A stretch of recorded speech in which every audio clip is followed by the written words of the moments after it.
வணக்கம். வடகிழக்கு பருவமழை இப்போது ஆரம்பித்து தீவிரமடைந்துள்ளது. ஜூன் ஜூலையில் ஆரம்பித்து முடித்திருக்க வேண்டிய கால்வாய்கள் தூர்வாரும்படி மாநகராட்சி இப்போ தான் ஆரம்பிச்சிருக்காங்க.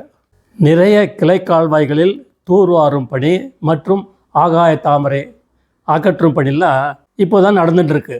மேயர் பிரியா அளித்த பேட்டியில் ஒவ்வொரு வார்டிலும் சாலையில் உள்ள பள்ளங்கள் கணக்கெடுக்கப்பட்டு வருகிறது. தற்போது 2000க்கும் மேல் பள்ளங்கள் அடையாளம் காணப்பட்டுள்ளது என்று கூறியுள்ளார்.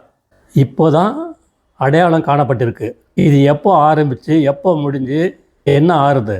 ஆக இந்த ஆண்டும் மக்கள் வெள்ளத்தால் துன்பப்பட வேண்டும். அமைச்சர் நேரு பேசும்போது சென்னையில் தாழ்வான பகுதிகளை கண்டுபிடித்து அங்கு நீர் தேங்காதவாறு வடிகால்கள் கட்டும்படி நடந்து வருகிறது. மழையும் பெஞ்சுருக்கு, வடிகால் கட்டும்படி நடந்துட்டுருக்கு. ரொம்ப நல்லா இருக்குது. இவங்க இது சென்னையில் எவ்வளவு மழை பெய்தாலும் அதை எதிர்கொள்ள தமிழக அரசும் மாநகராட்சியும் தயாராக உள்ளது என கூறியுள்ளார். ஒவ்வொரு வருஷமும் இதை தான் சொல்லிட்டு வர்றார் அவர். மக்களும் கஷ்டப்பட்டு தான் வந்துட்டுருக்காங்க. இதை பற்றி கவலையே படுறதில்லை. மக்கள் கஷ்டப்பட்டு துன்பப்பட வேண்டும் வருடம் அப்படின்னு ஆயிடுத்து. வாக்களித்து நீங்கள் தானே அழுத்திடுங்க, அவங்கள அனுபவித்தான் தீரணும், வேறு வழியே கிடையாது. ஜெய்ஹிந்த்.